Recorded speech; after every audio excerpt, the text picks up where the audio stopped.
Assalamualaikum warahmatullahi wabarakatuh. Bismillahirrahmanirrahim. Alhamdulillahi rabbil alamin. Wabihi nasta'inu ala umuri dunya waddin. Wassalatu wassalamu ala ashrafil anbiya'i wal mursalin. Sayyidina Muhammadin wa ala alihi wa sahbihi ajma'in. Allahumma faqihna fid din wa 'allimna at-ta'wil amma ba'du. Qala an-nazimu wasyarihu rahimahumallahu ta'ala wa nafa'ana bihima wa bi ulumihima wa amaddana bi asrarihima wa bikum fid dharaini amin. Bismillahirrahmanirrahim. Mari kita melanjutkan ngaji kitab Idahul Mubham, syarah atas kitab As-Sulam Al-Munawwarah. Sekarang kita akan melanjutkan pembahasan terkait kulliyatul khams.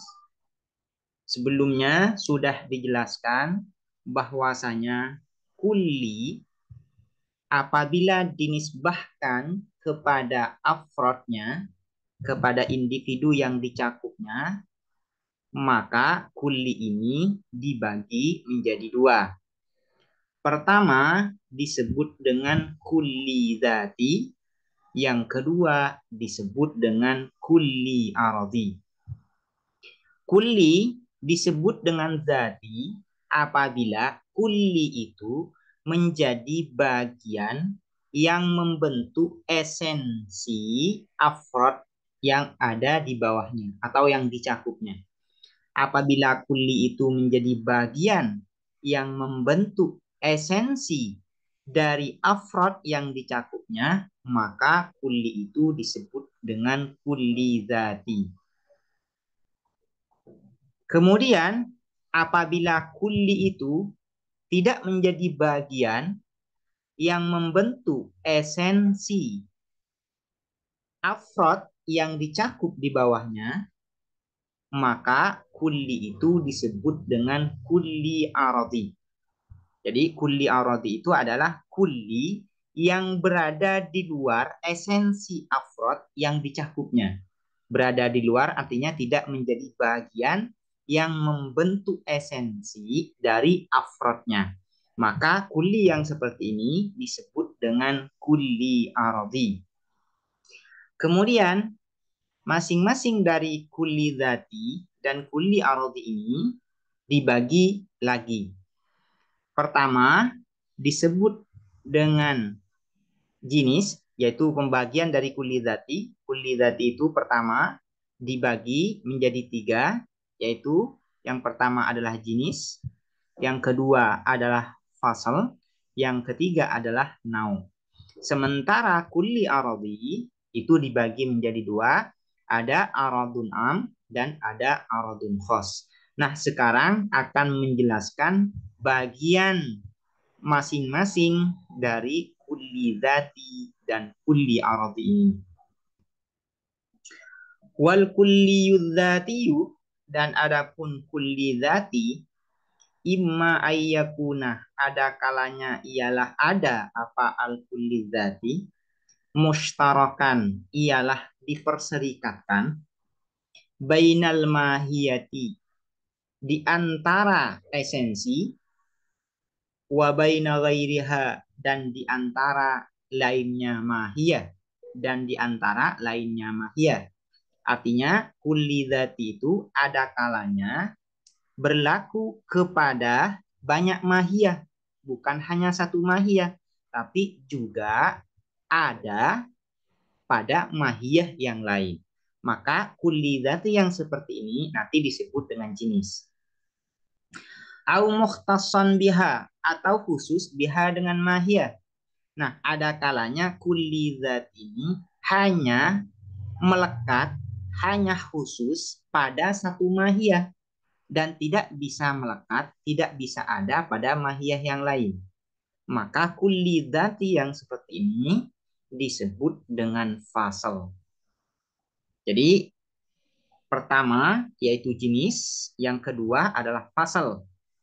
Jenis adalah kulli dzati yang melekat kepada banyak mahiyah, yang ada pada banyak mahiyah. Sementara fasal adalah kulli dzati yang khusus pada satu mahiyah. Hanya melekat, hanya ada, hanya menjadi bagian pada satu mahiyah. Atau lebih jelasnya gini ya, biar biar sesuai dengan bahasa yang di awal. Kulli dzati apabila menjadi bagian yang membentuk mahiyah atau yang membentuk beberapa mahiyah, bukan hanya satu mahiyah tapi beberapa mahiyah, maka itu disebut dengan jenis. Apabila kulli dzati menjadi bagian yang membentuk satu mahiyah saja, hanya membentuk bagian esensi dari satu mahiyah saja, satu esensi saja, maka ini disebut dengan fasal. Fal awwalu maka adapun yang pertama yaitu yang mustarak bainal mahiyah wa bainal ghairiha yusamma ialah dinamakan apa awal jinsan pada jenis. Kal hayawani seperti al hayawan bin nisbati dengan dinisbahkan lil insani pada manusia. Hayawan ini disebut dengan kulli. Kenapa disebut dengan kulli? Karena hayawan ini berlaku kepada banyak individu. Makna dari hayawan ini berlaku kepada banyak individu. Kemudian, hayawan jika dinisbahkan kepada insan, yang mana insan ini merupakan salah satu afrod, salah satu individu yang dicakup oleh hayawan, maka hayawan ini disebut dengan zati. Kenapa disebut dengan zati? Karena hayawan ini menjadi bagian yang membentuk esensi dari insan, yang membentuk menjadi bagian yang membentuk hakikat insan. Karena insan ini hakikatnya, mahiyahnya, esensinya adalah hayawanun nafiq. Jadi hayawan jika dinisbahkan kepada insan, maka hayawan ini disebut dengan zati bagi insan. Kenapa disebut dengan zati? Sekali lagi, karena hayawan menjadi bagian yang membentuk esensi dari insan. Kemudian hayawan ini disebut jenis jika dinisbahkan kepada insan. Kenapa disebut dengan jenis?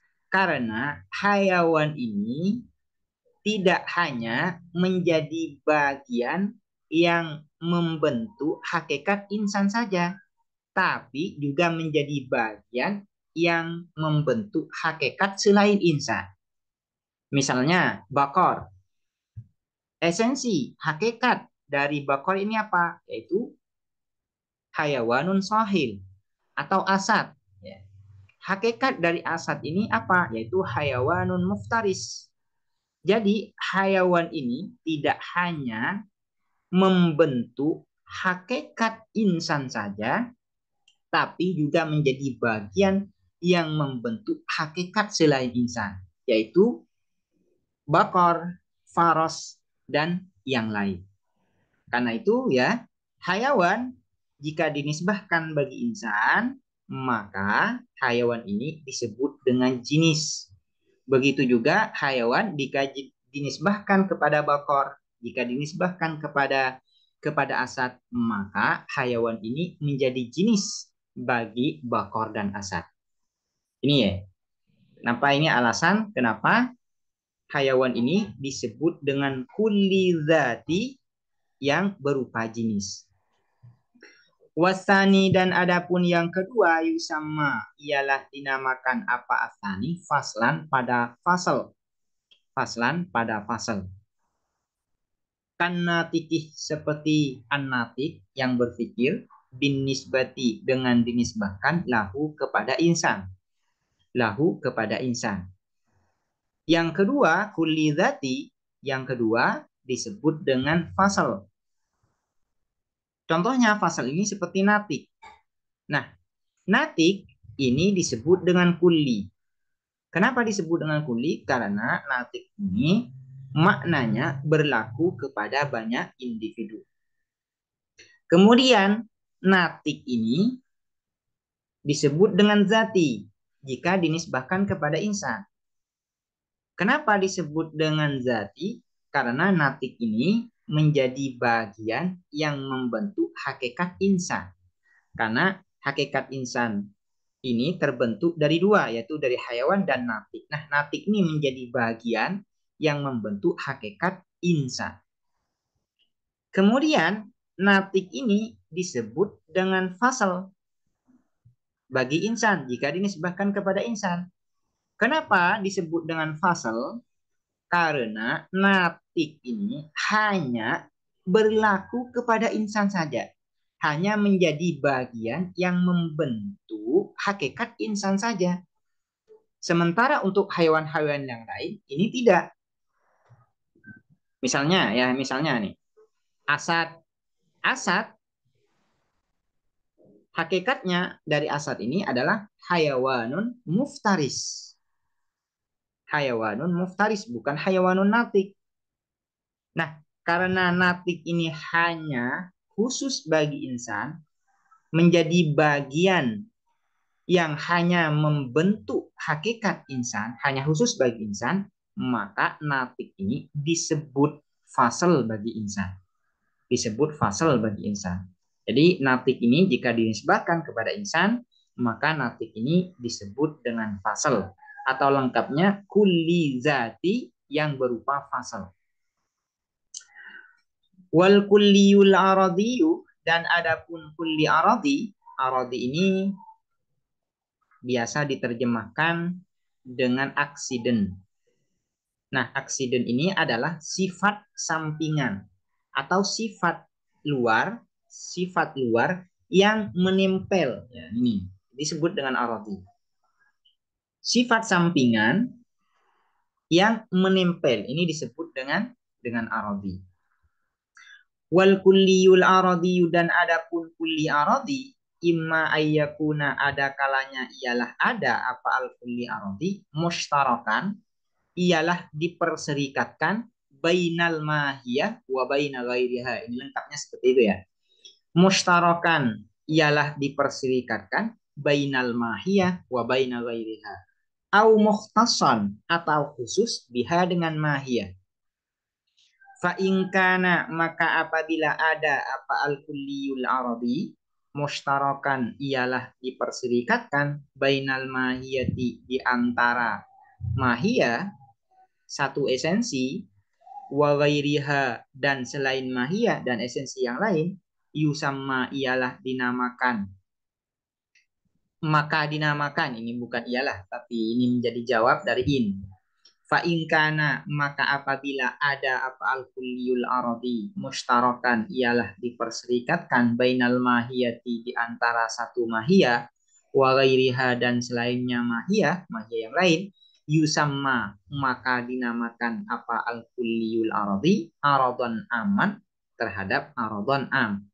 Jadi yang dinamakan kulli aradi yang berupa aradon am ini adalah kulli aradi yang melekat kepada banyak mahiyah, kepada banyak hakikat. Tidak hanya melekat kepada satu hakikat saja, tapi melekat kepada banyak hakikat. Maka ini disebut dengan aradun am. Kalmashi, seperti almashi, bin nisbati, dengan dinisbahkan lil insani, kepada insan, kepada manusia. Almashi, yang berjalan. Nah, almashi ini disebut dengan kulli. Kenapa disebut dengan kulli? Karena almashi ini mencakup kepada banyak individu. Yang berjalan itu ada manusia, ada bakor, ada asad, ya, dan hewan-hewan yang lain. Kemudian al-mashi ini disebut dengan aradi bagi insan. Kenapa disebut dengan aradi jika dinisbahkan kepada insan? Karena al-mashi ini merupakan sifat luaran, sifat sampingan bagi insan. Karena al-mashi ini tidak menjadi bagian yang membentuk hakikat esensi manusia. Melainkan al-mashi ini merupakan sifat yang berada di luar hakikat insan. Berada di luar hakikat insan. Nah, kemudian al-mashi ini jika dinisbahkan kepada insan disebut dengan aradun am. Kenapa disebut dengan aradun am? Karena al-mashi ini tidak hanya melekat kepada insan, tapi juga melekat kepada selain insan, kepada hakikat yang lain. Misalnya al-mashi ini bisa dilekatkan kepada bakor, yang mana hakikat bakor dan hakikat insan ini berbeda. Al-mashi yang berjalan bisa melekat juga kepada asad, yang mana hakikat asad ini berbeda dengan hakikat insan. Karena al-mashi ini bisa melekat kepada banyak mahiyah, maka al-mashi ini disebut dengan aradun am. Wa inkana dan apabila ada apa al-kulliyul aradi khoson ialah khusus biha dengan mahiyah, khusus hanya satu mahiyah, yusamma maka dinamakan apa al-kulliyul aradi khosatan pada khosoh. Jadi yang dinamakan khosoh itu adalah kulli aradi yang hanya melekat kepada satu mahiyah, kepada satu esensi saja, dan tidak melekat kepada esensi-esensi yang lain. Contohnya, kadhahiki seperti ad-dhahik bin nisbati dengan dinisbahkan lahu kepada insan. Ad-dhahik ini disebut dengan kulli. Kenapa disebut dengan kulli? Karena makna dari ad-dhahik ini berlaku kepada banyak individu, yaitu individunya Zaid, Bakar, Umar, dan sebagainya. Kemudian ad-dhahik ini ketika dinisbahkan kepada insan, maka ad-dhahik ini disebut dengan aradi. Kenapa disebut dengan aradi? Karena ad-dhahik ini merupakan sifat luaran, sifat sampingan yang melekat kepada insan. Artinya ad-dhahik ini tidak menjadi bagian yang membentuk hakikat insan. Ad-dhahik berada di luar hakikat insan, namun dia melekat kepada insan. Nah, karena ad-dhahik ini merupakan sifat luaran, sifat sampingan, dan tidak menjadi bagian yang membentuk hakikat insan, maka ad-dhahik ketika dinisbahkan kepada insan, maka ad-dhahik ini disebut dengan aradi. Kemudian ad-dhahik ini merupakan khossah, disebut dengan khossah atau aradun khos. Kenapa disebut dengan khos, khusus, ya, arad yang khos? Karena ad-dhahik ini hanya berlaku kepada satu hakikat saja, yaitu insan. Kepada satu esensi saja, yaitu insan. Dan tidak berlaku kepada esensi-esensi yang lain. Ad-dhahik hanya melekat kepada insan saja. Dan tidak bisa melekat kepada bakor, kepada asad, dan kepada kuda, dan selainnya. Karena hanya melekat kepada satu esensi saja, maka ad-dhahik ini disebut dengan aradun khas jika dinisbahkan kepada insan. Nah, ini adalah ya bagian dari kulli dzati dan kulli aradi. Kulli dzati yang sudah dijelaskan barusan itu pertama adalah jenis, yang kedua adalah fasal. Sementara kulli aradi yaitu ada aradun am dan ada khossah atau biasa juga disebut dengan aradun khas. Nah, ada satu bagian lagi yang menurut syarih ini termasuk bagian dari kulli dzati, yaitu nau yang disebut dengan nau. Apa yang dinamakan nau? Wal kulliyu, dan adapun kulli, alladzi yang huwa adapun alladzi ibaratun, ialah ungkapan an-nafsil mahiyah, dari mahiyah itu sendiri, dari esensi itu sendiri, kal insani, seperti insan, fa innahu, maka sesungguhnya insan, ibaratun, ialah ungkapan an majmu'il hayawanin natik, dari kumpulan, himpunan hayawanun natik, yusamma, ialah dinamakan apa al-kulli, nau'an, pada nau. Kalau ada kulli ya, ketika dinisbahkan kepada afrodnya, maka kulli ini ya, kulli ini merupakan tamamul mahiyah bagi afrodnya, maka ini disebut dengan nau. Contohnya seperti insan.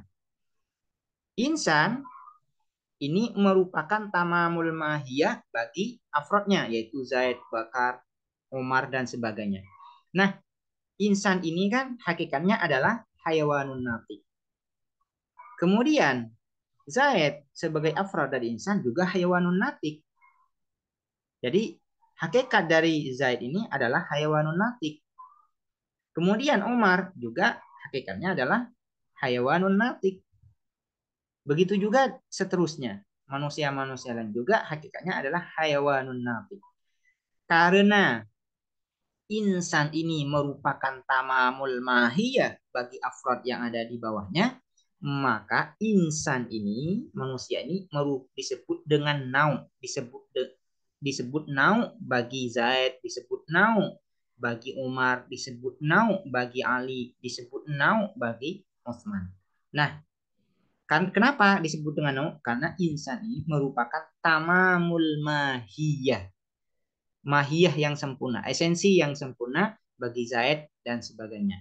Nah, hakikat atau esensi dari Zaid itu adalah hayawanun natik, sama dengan insan. Insan ini adalah hayawanun natik. Afrod dari insan adalah hayawanun natik. Umar juga demikian, hayawanun natik.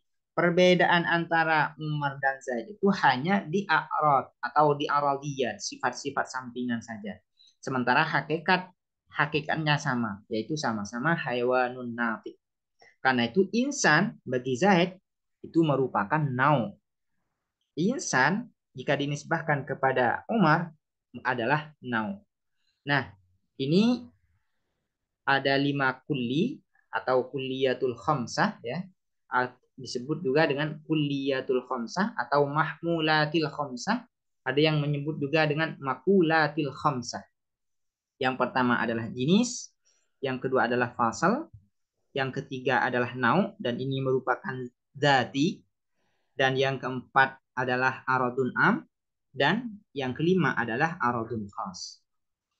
Fahadihi, maka adapun ini yang sudah disebutkan barusan 5 itu, al-kulliyatul khamsah, ialah universalia al-khamsah yang 5. Fahadihi al-kulliyatul khamsu, maka adapun ini al-kulliyatul khamsu ialah universalia al-khamsu yang 5.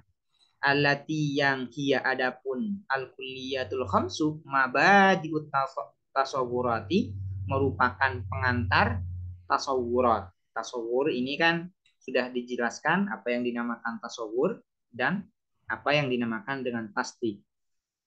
Nah, maqasidut tasawur adalah at-ta'rif. Sementara mabadi'ut tasawur ada 2. Pertama adalah pembahasan lafaz, mabhasul alfaz. Yang kedua, mabhasul kulliyatul khams, pembahasan kulliyatul khams. Jadi di dalam tasawurat itu ada mabadi dan ada maqasid. Maqasidnya, tujuannya adalah ta'rif, yaitu membentuk definisi, bagaimana cara membuat definisi. Nah, pengantar untuk sampai kepada bagaimana cara membuat definisi ini, yaitu ada 2 pembahasannya, yaitu pertama mabhasul alfaz dan yang kedua mabhasul kulliyatul khams.